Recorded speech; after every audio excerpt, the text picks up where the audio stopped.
here that are just remarkable about you, that you've achieved. Actually, I don't think are remarkable about you. I think you found remarkable spaces in your own mind that other people could also find. Right. But I think it's remarkable you found them given these circumstances. Well said. But the book that he's referring to, guys, is Can't Hurt Me. And when you read this book, everybody, I'm telling you, these stories like he's telling them now, they jump. Like, I read the whole book in one day. Wow. And the reason is because I was so fascinated with you in the first place. But I think it's almost like a documentary into what can build somebody like you. But for me, people that are listening to this, especially you young people that are listening to it, and I know some of the language is strong, but I just want y'all to understand something. No matter what you're going through right now, whether you're 7 years old or 77 years old, those things don't define you. This man, what you're about to hear, is incredible what he's turned himself into. From a dad who was in those conditions to, I think your mom was great, right? But you've sort of said mom wasn't ever again completely herself after those situations, right? Then he goes into school, has a learning disability, he's behind because he wasn't going to school. Kind of starts just lying and cheating to get his way through school. Stuttered bad. Like my elementary years, I stuttered so bad. I had these white splotches all over my skin. I had patches of hair falling out of my head. Out of stress? Stressed. I was so stressed out from my childhood, and then now I'm in this situation where I'm like, God, man, I'm dumb. I'm not smart, and now I'm like this black kid amongst all these white people, and it just made me feel just fucked up. And my mom was working 3 jobs. We lived in a $7 a month place. She was never home, and I was like, but I didn't want to put my troubles on my mom. Before that, my soon-to-be stepdad got murdered. One incident that really shocked my mind was Christmas. So picture everything I talked about. This is my 7th grade year. We're about to go out for so Christmas break's about to happen. And so here we are. We had elementary to junior high that rode our bus. And we pull up in front of the junior high school, and the bus lets out. But not yet. This kid who missed the bus, he missed the bus because he had some cookies for the bus driver. He goes over, and I tell a story because this story, it fucked me up so bad. And this kid, mom brought him to school, and I see them pull up. I'm in the back of the bus, and I'm in the very back, right by the back wheel, facing the parking lot. The parking lot is probably 20 feet wide, and 15 buses are lined up, and we all open the bus doors at the same time we all get out. So the kid, I see him. The mom yells over, "You forgot something." He obviously forgot the cookies. He goes back, gets the cookies. I look forward. The bus moves forward maybe this much. Next thing I know, I'm hearing this lady screaming, top of her lungs, pulling like at her hair, this yanking at her hair, this screaming bloody murder. And I'm looking over at the same lady that called her little boy. I'm like, what the hell? And she's looking down under my tire. And so I see these things on my window, and I don't know what they were, but they were like little spots. Oh, God. So, you know how the old bus school, the buses have little things you push in, you pull the window down. I push them in, I look down, I'm looking at her, and her face, her eyes are looking right down underneath my tire. And I'm like, what the hell is she looking at? So I look down, and this kid's head was this flat. And his eyes were bugged out of his head. And I tell you that story because almost exactly a year later, the same exact time frame, the day after Christmas, my mom's soon-to-be stepdad got murdered. Oh my God. So I tried to bury that, and now my 8th grade year, he gets murdered. And so what happens, I had to bring you back here to set the tone for what happened here. I want to understand what the hell you just said. You're telling me in the 7th grade you watched a young man get run over? I didn't see it. I saw the after. You saw the after of his... Oh my. And so what I did, so I got off the bus, and this is what curiosity does to you. This is the dumbest thing I've done in my life. I'm walking now, so I have to go to the principal's office because I was like witness to this shit. So I'm in the principal's office sitting there, and the one thing I did was I looked under the bus. So I see this, and I look under the bus as I'm walking to the principal's office, and I see these little kids' shoes. Now, I'm telling you this because this shit is... It's about PTSD, and so I already had it from my childhood. Of course. Now I'm in 7th grade, and I see this little kid's shoes like this big. He was an elementary kid, just twisted in, and I'm just like, what the fuck? And then nearly a year later, the day after Christmas, a year later, my soon-to-be stepdad gets murdered, and I tell you that because I slept on my floor for probably, I don't know, 4 months to 6 months. Why? I was afraid to sleep in my bed for some reason. Wow. Don't know why. Wow. Some psychological fucking wow. But I'm painting this picture for you to let you know where I was at. Yeah. So one time in my Spanish class, we had all of our notebooks that stayed in the class. Mm-hmm. So, and obviously your name's on it. Yeah. You go get your notebook for a class. And I always sat back in the back of every class, man, because I just want to be, just don't look at me, don't call on me. Yep. I don't know shit. I opened my notebook up to the first page, and on it was a noose, like a little hangman noose, with me hanging from it with the same thing, nigga, we're going to kill you. And this is in the 90s. This is in the 90s. In 1995, the KKK marched in the 4th of July parade in Brazil, Indiana. Now, they weren't allowed to march, like, actually in the parade. They were allowed to march 100 or 200 feet behind it. My mom didn't know how bad my grades were. She never saw one report card. Mm. I hit everything from, and she didn't even ask. She was so bogged down with life. Mm. And so I got away with a lot of shit because her mind was occupied. Mm. So it made me, honestly, a weaker person. Mm. So I scammed life. My mom helped me scam life for a while. But this time I couldn't scam life. I went the second time, took the ASVAB test, failed it again. And a week later, she got a letter in the mail from my high school. And I'm a junior in high school, and the letter says pretty much your son's going to flunk out. He's missed 25% of school because she was always gone, so I didn't went to school. Mm. He's going to miss school. And so, or he's going to flunk out. So I was exposed once again. My mom goes, well, she read the letter to me. She put my bed, and her best advice was, guess what? You're going to flunk out of school. Mm. That was it in the conversation. Mm. So this is when I developed my accountability mirror. And this is awesome. I look in the mirror, and at this time, I didn't want to be the black kid in school. There's like 5 or 6 of us in school, like 1,700 kids, something like that. And I made up a character to kind of like draw attention from color. Okay. And so what I did was I started to design haircuts. And one haircut I had was the old man. And I shaved my head up here just like this. You did this? I did this. Okay. And I would keep the hair on the side like an old man has. And one time I shaved my whole head and had a reverse part. So I had hair up here and it kind of zigzag. So I did things to be this cool, crazy, kind of like creative kid. Like Criss Cross came out this time. So I had my pants sagging but backwards. Mm-hmm. So my back pockets were here. I had a toothbrush. I was crazy, man. Mm. But I was a crazy cool kid in school. Mm. So I look in the fucking mirror. I see this letter. I'm fucked up. And I'm like, you know what, man? No one's coming to help me. Yeah. I remember back to what my principal said. Cause I went to the principal when they wrote that shit on my car and in my notebook. And the best advice he can give me, God help his soul, was this. They're ignorant. They spell nigger Niger. God. And so but honestly, I talked to the guy as I wrote my book, and I have nothing wrong with Principal Freeman. Mm. I actually interviewed him for the book, and he was happy to interview. He's a good man. Mm. What the fuck you could tell some black kid, you're a white guy in white society, we could tell me.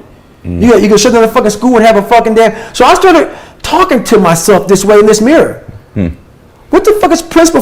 At that time, like, this is the best you can fucking do, Principal Freeman? Mm. That was my mind then, but in this mirror, it wasn't my mom, it wasn't Principal Freeman, it wasn't my dad, it was me.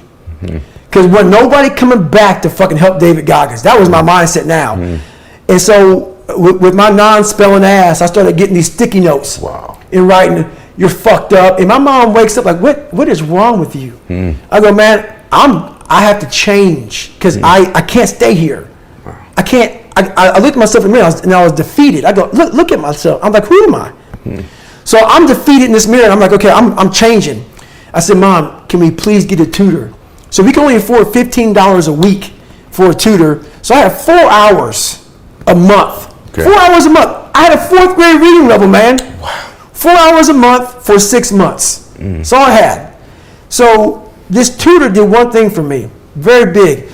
I wish I could remember her damn name. Mm. But basically, she saw that I was slow, very slow, and couldn't retain shit. And I think she was joking. She says, you're going to have to write down everything 1,000 times for you. Remember this. Mm-hmm. I took it as okay. Literally. Roger that. Okay. So I literally went to the store and I bought these spiral notebooks. And I started literally writing down, let's say it's a math equation, the same fucking math equation. Over and over and over and over again. When it came to a paragraph comprehension, I couldn't read the fucking paragraph and then remember it. So we had like, I think 25 or 30 paragraph comprehension things. I had to write down the whole fucking thing. Wow. Like a whole paragraph, Wow. and you don't have much time to take the fucking test. Right. But that's how I learned. Okay. So how I learned the Navy dive man, it was like 1,000 pages, Navy dive man. I got it a year in advance. Oh my gosh. And wrote the book out probably 14 times. Like the Boyle's Law, Charles Law, Gay-Lussac's Law, Dalton's Law, all these laws, but over and over, the whole manual. So it's not like, so now I've done it so many times I can go back in my mind and say, okay, page 71 was Boyle's Law, and I can go back in this, Wow. and I'm looking at it right now, and I remember writing it down so many times that it takes me saying, okay, I got it. And I can write it down almost verbatim. Wow. So that's how I learned even to today. But the work ethic, people think I became this guy from running. Yeah. No, I became this guy from fucking studying. I had to study for hours. What might take you an hour to learn, take me 2 days. Wow. So that's where, at the table, and my best friend Johnny remembers me like, God, you just changed. Something happened. I got obsessed. So I take the test, I score high, I get in the Air Force. And that's when I'm like, man, I'm gonna be a pararescueman. And this is when I realized, man, I teach myself how to swim. I taught myself how to swim, and this is when I realized, man, that I'm negative buoyant as hell. And there's a lot of things. So what gets people in special operations is the water. Not swimming, but the water confidence. When they're like taking your air from you and you're underwater panic. I realized I was very uncomfortable. So long story short, I was there for 6 weeks. I was moving on pretty well. I was second in my class. And I was getting through all the water confidence, but barely. But I wanted to quit every fucking night. I didn't go to sleep every night. Just paranoid of the next day of getting back in that pool. So 6 months go by, we had this medical examination, and they draw my blood, and they say, you have sickle cell. Sickle cell is a blood disease that some African Americans have. Basically, if something happens under stressful situations, stroke, heart attack, sudden death. This happened to a few African Americans in the military, so they pulled me from training saying, you can't do this job. And when you live a very stressed out life, like I was living, that's your norm. So not sleeping, being scared, that was my norm. I wasn't gonna quit. But when they pull you out of training, I agree with you. and now I'm fucking comfortable. I agree with you. So now I'm seeing my class of 24 guys. It was like 150, now it's 24 guys. And they're in the pool, and I'm on the side of the pool. I'm not in the water now. I'm seeing what I was doing. I'm seeing these guys struggling, panicking in the water, like wanting to quit. I'm like, fuck that. Wow. I'm not going. So now I'm comfortable. And I'm able to see now I'm not going back. So now my big dream of being a pararescueman, I'm now seeing that do this. I'm like, I want to get out of the Air Force. Wow. I don't even want to be in the fucking military. So this is what I'm saying. So I'm hoping now that this sickle cell thing is going to get me kicked out of the military. Because I'm like, okay, I don't want to go back in the fucking, I'm done. So I'm like getting happy because now I'm like, I won't quit. They're going to medically drop me from the course. This is great. I can keep my head up. I learned how to read. I learned how to write. I passed the ASVAB test. But I'm fixing everything on the surface. I'm not going into the fucking dungeon. So the doc calls up. I go back to the doctor's. I'm like skipping down there thinking, I'm getting out of here, man. Medically discharged. He goes, man, you know what? You were doing good in your class, and we don't really know. We don't know how you got this far with this, whatever. So guess what we're going to do? We're going to put you back in the training. I'm like, fuck. But I'm thinking now, I only have about a couple, 2.5 weeks left of training because I missed a week and some change. I'll go, you know what, great, man. I have to suck this up, man. I can do this. So I'm trying to motivate myself all the way back to my CEO, my command officer, Sergeant Lundberg. I get to Sergeant Lundberg. Sergeant Lundberg looks at me and says, Goggins, man, that's great. You're back in the training. You got to start from day one because I'm at critical parts of training. I can't miss that many days. And I'm like, but I was a great liar. And And I didn't look at a hardcore man and tell him that I just fucking quit. So I looked at him and said, hey, you know what, Sergeant, man, this sickle cell thing, man, the doc was talking about sudden death, stroke, heart attack. I didn't give a fuck about sickle cell. But I didn't know anything about it. I knew I was struggling. I knew I had some health issues, but I just thought because I was killing myself at what I was doing. And he said, you know what, you're right, man. I wouldn't want to do that either. So he gave me a medical out of pararescue. And he said, when we figure this out more, we'll have you come back. I wasn't ever going back. I'm like, I'm never getting back in the fucking water again. But I was able to leave on a medical. But I quit. You quit. Why do you admit it? Why do you tell this story? I have to. Because everybody thinks I'm the world's toughest motherfucker ever lived. And I might be somewhere about that now. But that's where I was. And I tell the story because if I just talk about I broke the pull-up record, I did all these fucking races, I went through SEAL training, I was in 3 Hell Weeks, Ranger School. If I talk about all the badassery, like we like to do on social fucking media, and I don't tell you that I was a fucked up kid, and I was scared as shit, and I was depressed and insecure, and all this shit, what good am I for anybody? Right. I'm a superhero, but I'm a liar. I'm that now, but I wasn't born that. Yeah. I had to make myself into this shit. It's amazing to me that this, you won't accept it this way, but like this military icon, but now we're like a social icon too. Like when people aspire to be tough and mentally tough, I mean, there are UFC fighters that when they win fights now, quote you in their post-conference interviews. I don't even know if you know that or not, but like, I'll watch it, they're like, Goggins says, seriously. So that guy kind of bullshits his way out of the military. Right. Like that's staggering. And then that guy, if you don't mind me jumping ahead a little bit, then that guy ends up kind of living in an apartment, gains a ton of weight, gets up to almost 300 pounds, killing cockroaches as an exterminator.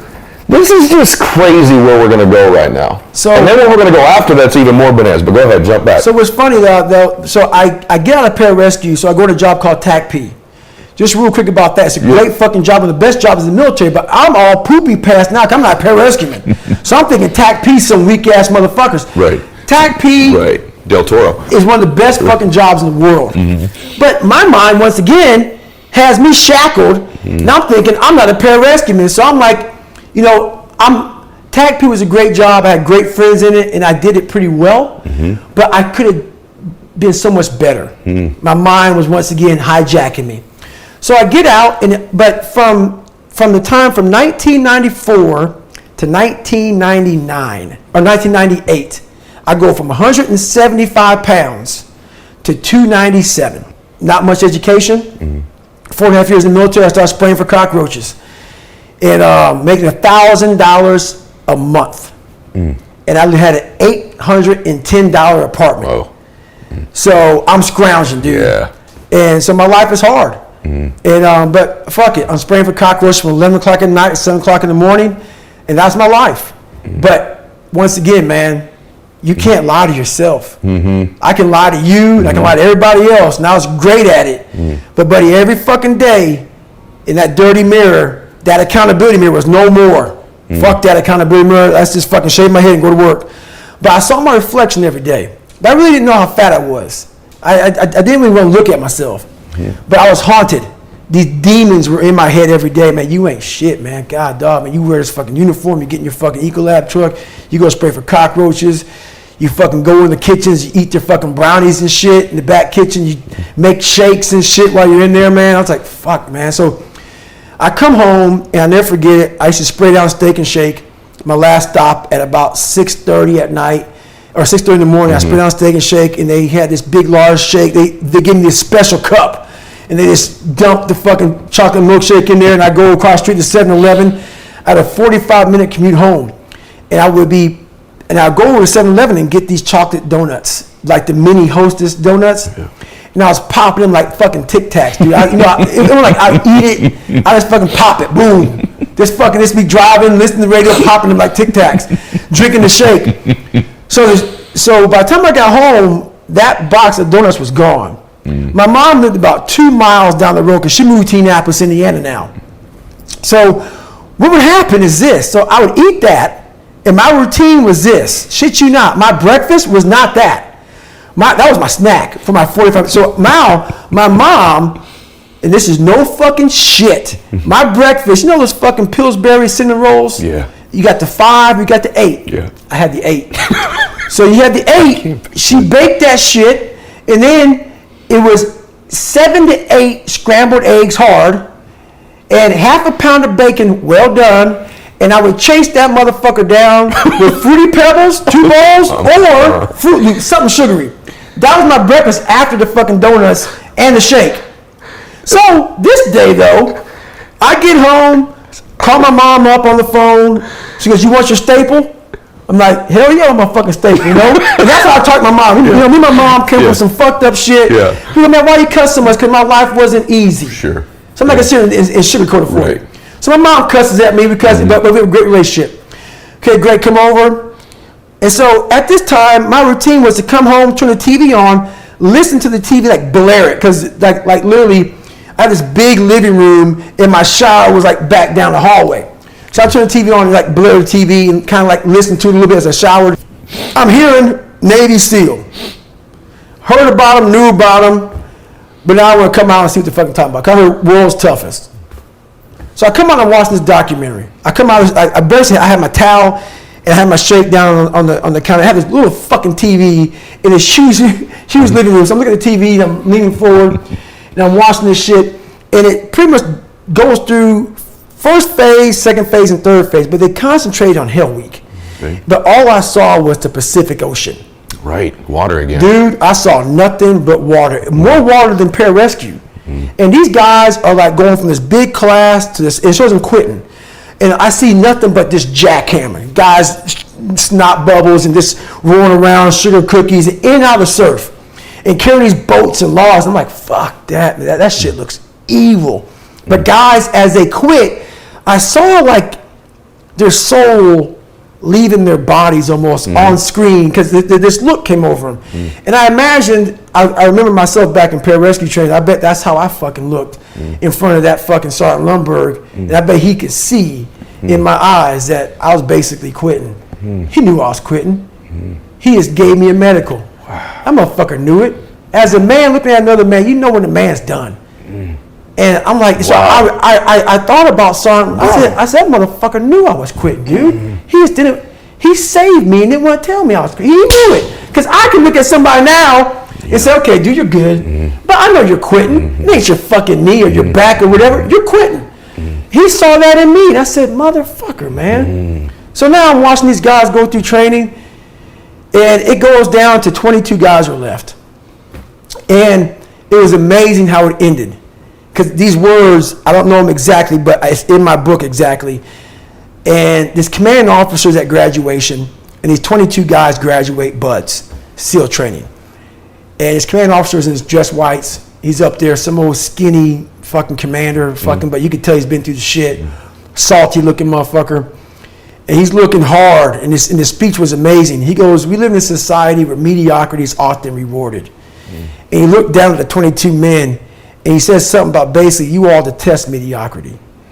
And he goes on to talk about this mediocrity and shit. And I just sat back and I said, God, man, I just want to be like these motherfuckers, man. I want to feel, because now I was projecting myself in those chairs. I wanted, how do y'all feel like right now? I want to feel like you do. You 22 men, I want to feel like that, man. I said, I'm tired of feeling the way I feel every day. I'm tired of how I feel. I'm tired of lying to myself and lying to people and just being some piece of shit. And I always knew in the back of my mind I could be something special. Yes. But I knew the work it was going to take was going to kill me. I was afraid of that. I was afraid of the brutality and the suffering I was going to have to endure. But I knew I could do something. But I'm like, I ain't trying to do that kind of work, man. I'm just not trying to do that. So I chose the path of the easy, of least resistance. So now my idea is, it became so haunting and daunting on me, myself, that I said, I'm done. I'm fucking done. And I thought I fixed myself in the accountability mirror when my mom put the letter down on the bed. Yeah. Nah. So now At this point, I actually drive back to Buffalo, New York to see my dad. Haven't seen him in years. I've not heard this part. And no one knows about this. I didn't put this in the book even. So before I start this journey to be a Navy SEAL, I go back to see my dad because I realize now I got to fix some shit. I'm blaming everything. I got to go back. You know how a lot of times, like, if you're a runner, your right knee may hurt, but it's not your right knee that hurts, it's really your left hip. Yes. But we're concentrating on the right knee. I'm concentrating on all my shit. But I need to go back to the root of the problem, which is my dad. I got to face the demon. I got to go back and see what made him so fucked up to make me so fucked up. Why am I fucked up? So I go back and I go back in as an older man now. I'm in my 20s. I'm not a kid anymore. And I want to see this man and face him as a grown man, but still as a kid in my head. I was still a kid, but I was a grown man as my age. And I went back and I realized he was the same man that he was. Still the same. Still the same. And I talked to him. He was still nuts. And but I had to go back and face that one more time, but to face it in a different way. How'd you do it different? I looked at him in a way, we never said sorry to one another. And he went off about my mom and my grandparents and all kind of shit. But I looked at him in a way that I realize now why you fucked us up. I had to almost be him to realize it's okay, brother. It's okay, because I realized that somewhere in your fucking life, something fucked you up. And you didn't deal with it.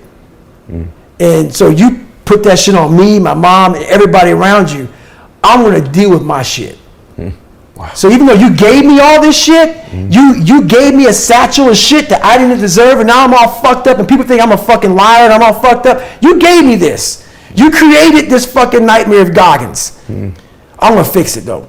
Wow. So now I get it. I look at it. And this is what I'm saying in my head. This is my favorite thing you've ever said right now. And I love all of it, but that's my favorite thing. I've never heard that. I'm going to fix it now. So I must take it. I take all this shit. It's mine. I'm going to fix all this shit. But I know to fix shit, people want to find peace immediately. And this is where people don't like me. I don't believe that shit. You ain't going to find it through fucking yoga and all this other bullshit. I stretch out a lot and I believe in yoga. Oh, this is great. But you ain't going to find it in some fucking room. You're going to find peace from going to war with yourself. Because we all got shit. We all got shit. People look at me. The reason why my story resonates with people, because I don't hide. I'll tell you exactly who the fuck I am. I will admit to it. People are great at hiding. So they want to just find peace. No, you got to take your shit, fix whatever's fucked up in you. Don't just shove it under the rug. Fix it, and then you'll find some peace later after you fix some shit. So now I'm realizing this. I go home. Several months go by, and now I'm like, okay, here we go. It's time to be a Navy SEAL. I start calling these fucking recruiters, man. And when you're 297 pounds and you have prior service, man, recruiters laugh at your ass, dude. Right, and you're not 22 years old. I'm 24. Right. And so I'm fat, I'm out of shape, and I know this. And so I finally, after 2 weeks of calling recruiters, I found this guy named Steven Saljo. And Steven Saljo says, come on in the office. I walk in the office, he looks at me, and he's the first recruiter that said, you know what? Damn, you're a big fucking dude, man. You want to be a SEAL? I said, yeah, but he didn't give me the look of like, you can't do it. He gave me the look of, let's go weigh you. He weighed me, 297. He went through his little chart, started writing all this shit down, and he said, you got a lofty task ahead of you. I go, why? He goes, well, this program that I was trying to get into, because I was in the reserves. And I was going to go from the reserve program to an active duty SEAL. So this program was shutting down. And I was going to be in the last class, like 1 or 2 classes left before it shut down. So I had about 3 months to get the weight standard. 100 pounds in 3 months. 106 pounds. So the standard for a 6'1" person back then, 6'1", I forget what it was 191. Okay. And I was 297. So I pretty much said, fuck this. This pretty much can't work for me, man. This is impossible. So I go back to work spraying for cockroaches and I hit the mother load. Like I hit the mother load of cockroaches, rodents and everything. And I go out to the dumpster and these animals, I was like, fuck, I'm done. So I quit my job Right then, actually, the boss had to come to I quit. The boss had to come looking for me to get the truck back. I left work. So he had to come to my house. Okay. I didn't even go to work again. So all these restaurants, I had the keys to them all, the fucking alarm codes. All the keys were in the fucking truck. Like, he had to come by and knock on my door and say, but he brought some friends with him. Kyle toured 97 pounds. Like, right, it's a big dude. I need some fucking backup. Right. I'm like, hey, dude, I'm out. And so I had now started my journey. And so now I'm like, I'm losing the fucking weight. But my first run was 4 miles. That's what you had to run that day on your plan. That was my plan. As I'm driving the truck back home from quitting my job, I drive home, I get my shoes on, and I run a quarter mile. Come home crying. You stopped after a quarter mile? Yeah, walk back home because I was exhausted. Because I used to, I haven't run in like years. You're sucking down. I remember back when I was 175. Yeah. Running was easy. I was one of the fastest runners in class. But now, it's just hard, man. I'm fat. I'm out of shape. And I was just defeated because now I was 175. I was in good shape. Yeah. And I got myself into a bigger hole now. Yeah. And now I got to lose this weight and I got to take the ASVAB again to get in the Navy. So I got to take that. I took that fucker 2 more times. Because the first time I passed it, but I had to get a 50 on mechanical comprehension. So it was like 10 different sections. Yeah. Had to get a 50. I got a 44. You can only get a waiver for 5 points. So I had to take it again. And guess what happened? It's in the book really well. It's exactly what happened. I take the ASVAB test, and I took it, and now they have computers. Back when I took it the first time, it's like all like Scantron shit. Yeah. So now I see a computer, so now I'm freaking out. Oh my God, it's on the computer. So I take it, and the sergeant in charge of the ASVAB test isn't supposed to tell you what you got. Okay. So I take it for my second time and my last time. They're not gonna let me take it again. So I'm now down to 215 pounds. I'm losing the weight, but now I take the ASVAB test for the second time to get in the Navy. As I leave, I get out to my car, and I'm like, this is my life, man. I gotta find out what I got in this fucking test. Because usually it takes 2 days to get the results back. But they get them immediately. Once you hit send, that guy gets it right there. So I'm like, fuck that, man. I go back in. I go, hey, man, can you please? He goes, man, this is fucking military protocol. I'm not breaking it for you. I'm like, people are still taking the fucking test. I'm like crying. I'm like, man, you don't understand what I've been through, man. I'm like, this is my life. Please, I'm begging this guy, please let me know what I got. So he scrolls through, he sees David Guy, he goes, you got a 65. I go, great. I don't care about that. Mechanical. That was my overall score. I go, what did I get on mechanical? He goes, you're asking a lot from me, man. I go, please, man, like I have to get a 50 on mechanical. He scrolls over.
I got exactly a 50. Have you seen The Pursuit of Happiness? Yeah. How that motherfucker, when he runs up the stairs and gets a job, and like your hair stands up the back of your neck because he worked so hard to get this shit?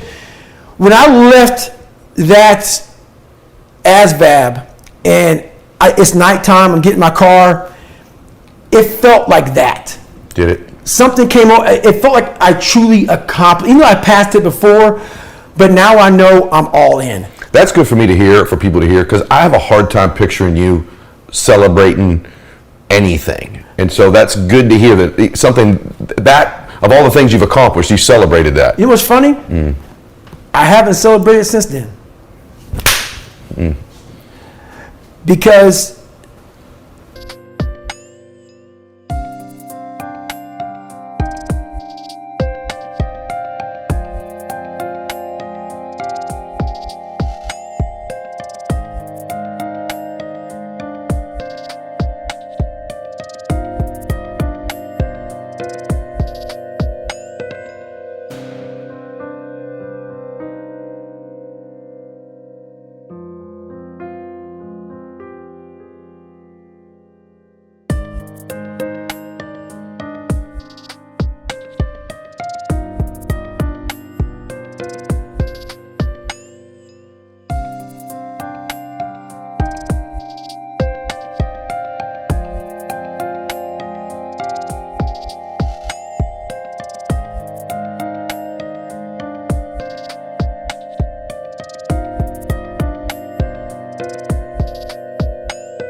I needed that to start the war. Wow. Without that, the celebration was I can start the war now. It wasn't that I won the war. I can start my war. Wow. That's what made me, that's why I've been celebrating since. I'm always in that battle. Yeah. I have peace, but I'm in this battle every fucking day. Yeah. So I got to 50, I can start war now. I'm down to 215, I have about another month to go, or whatever it is to fucking lose the weight. I dropped the weight, I'm in SEAL training now. Amazing. The war now can begin. Wow. And it does. And the war begins, but I gotta tell you, it has to be a movie. Because I'm listening to you, it has to be a movie. Like the book, by the way, the book, everybody, you have to get the book, okay? I'm telling you, I read it in a day. But now hearing you live and hearing some of the things that weren't in there, it's moving to me because now, and this is just the very beginning of the war too. Oh. So this man loses. I think we're in chapter 3 right now. Yeah, this guy sucks down Steak Shack shakes and donuts and Fruity Pebbles or whatever the hell it was and all the stuff mom's making you. It's amazing too. I think a little lesson in there, David, is you had all these times where you thought, now I've changed. And that's important for people to hear too, because I've had that too. It's like, hey, now I got it. Now I'm on it. Now, and even seeing your dad, even the dad thing, that was a breakthrough. But then even after that, it was like, it took the damn freaking cockroaches and rodents to flip you. And then even after that, you run the quarter mile, come home crying.